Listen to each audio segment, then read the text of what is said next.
Hi, I'm Rachel Witten with Community Advocates for Social Enrichment, or CASE, in Topeka. I'm here today with Topeka Chief of Police, Ron Miller.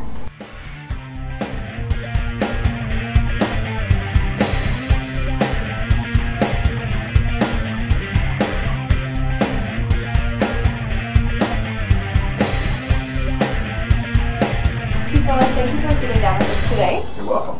Tell us a little bit about your background, about how you joined law enforcement and what brought you here to Topeka. Well, I was born and raised in Kansas City, Kansas, and I had a lot of normal upbringing, like everybody else. Two parents, a loving household. I went to public school in Kansas City, Kansas. Joined the police department there in 1972 and spent 34 years on the KCKPD, the last 6 of which I was the chief of police. So I retired from there in 2006, but I knew that the Topeka police chief's job was going to be open, and I actually applied for the Topeka job before I actually retired from the KCKPD. So I retired there in June, and I joined the TPD in September of 2006, and have been here for the last 6 years. Oh, 6 years. Talk a little bit about the people in your life who were influential on you as you grew up. What made you look up to them as strong role models, and how did they impact your life?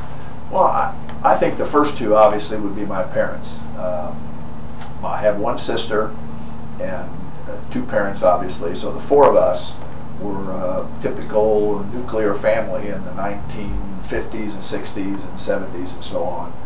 And so I was active in church life and youth groups in the church, and had a lot of friends and a lot of role models. There were several male role models in my life besides my father, which were involved. I was in the Boy Scouts, and I was a member of our church youth group, and I was an athlete when I played basketball in high school.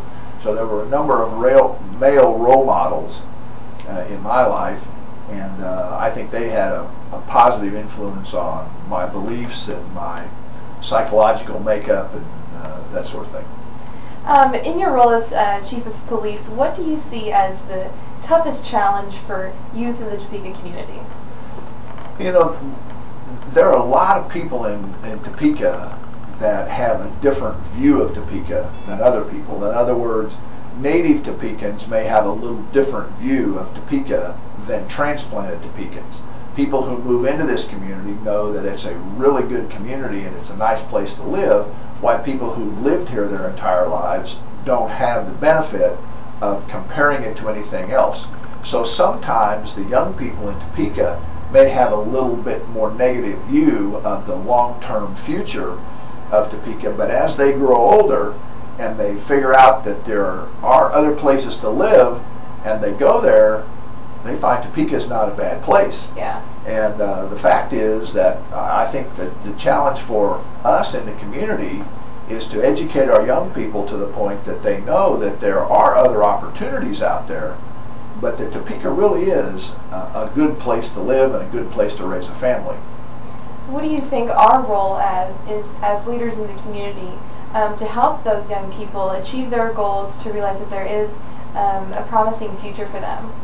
I think our role in the community is to be role models for the kids, to be positive role models. It can be pretty easy sometimes to be negative about things and complain about things, but what we have to realize is that young people are always on record. Record is always on with young people, and they're taking all that in and they're internalizing all those messages, and if they get large doses of the truth coupled with a positive message about our community, we actually do everybody a favor. The community, the population, the young people, and that's after all the point of a community helping raise its children, is being positive and optimistic about the future. Do you have any specific ideas about practical ways that people could do that, get involved and help impact those youth? Sure. There are a lot of organizations, the Boys and Girls Clubs, the youth groups in church, the school PTAs, the parochial schools have the PTO programs. Our job as the police department is to try to put police officers in non-confrontational contact with citizens and young people through our SRO program, School Resource Officer program, and our Community Policing Officer program, so that we've got community police officers assigned to every neighborhood. We've got SROs in all the middle schools and high schools in Topeka, and those officers are not there to be a occupying force of policemen in the schools.